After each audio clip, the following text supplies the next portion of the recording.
முதலமைச்சர் மு.க.ஸ்டாலின் தலைமையில் போதைப் பொருட்கள் இல்லாத தமிழ்நாடு நிகழ்ச்சி நடைபெற்று வருகிறது. கூடுதல் விவரங்களோடு இணைகிறார் செய்தியாளர் சிவா. வணக்கம் சிவா, விவரங்கள் என்ன? வணக்கம் சாரா.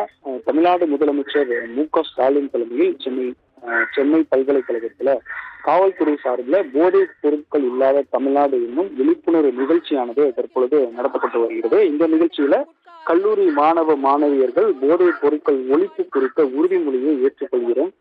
அந்த வகையில தற்பொழுது தமிழ்நாடு முதல்வர் மு.க.ஸ்டாலின் போதைப் பொருட்களுக்கு எதிரான விழிப்புணர்வு உறுதிமொழியை ஏற்றார். முதல்வரது முன்னிலையில் மாணவர்கள் போதை ஒழிப்புக்கு எதிரான ஒரு உறுதிமொழியை ஏற்றனர். மேலும் தமிழ்நாடு முதல்வர் மு.க.ஸ்டாலின் தமிழ்நாடு மாநிலத்தை பொறுத்த வரைக்கும் போதைப் பொருட்கள் உற்பத்தி மற்றும் சட்டவிரோத கடத்தலை ஒழிப்பதற்காக சிறப்பாக பணியாற்றிய காவல்துறை அலுவலர்களுக்கு காவல் ஆளுநர்களுக்கான 2024ஆம் ஆண்டிற்கான சிறப்பு பதக்கத்தை தமிழ்நாடு முதல்வர் வழங்கி சிறப்பிக்க உள்ளார். அதனுடைய நேரடி காட்சிகளை நம்ம பார்த்துட்டு இருக்கிறோம். மேற்கொண்டு இந்த உறுதிமொழியானது சென்னை பல்கலைக்கழகத்துல தற்பொழுது மாணவர்கள் மத்தியில் ஏற்கப்பட்டது. மேற்கொண்டு தமிழ்நாடு முழுவதும் இருக்கக்கூடிய அனைத்து கல்லூரிகள் மற்றும் அரசு பள்ளிகள்ல மாணவர்கள் போதைப் பொருட்களுக்கு எதிரான உறுதிமொழியை ஏற்கும் வகையில காணொலி காட்சி வாயிலாக தமிழ்நாடு முதல்வர் இங்கே தொடங்கி வைத்ததை தொடர்ந்து காணொலி காட்சி வாயிலாக பல்வேறு மாணவர்கள் உறுதிமொழி ஏற்பதற்கான ஏற்பாடுகளும் செய்யப்பட்டிருக்கிறது.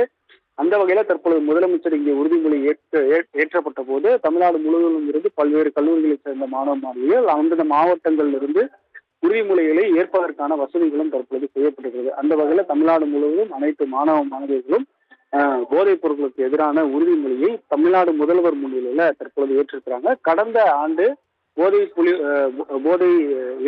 ஒழிப்புக்கு எதிராக ஒரு மாநாடானது நடத்தப்பட்டது. அந்த வகையில இந்த ஆண்டு மாணவர்கள் மத்தியில இந்த விழிப்புணர்வு நிகழ்ச்சியானது நடத்தப்பட்டு வருகிறது. மேற்கொண்டு முதலமைச்சர் சிறப்பாக போதை ஒழிப்புல சிறப்பாக பணியாற்றிய காவலர்களுக்கு பதக்கங்களை வாங்கக்கூடிய காட்சிகளும் நம்ம பார்த்துட்டு இருக்கோம்.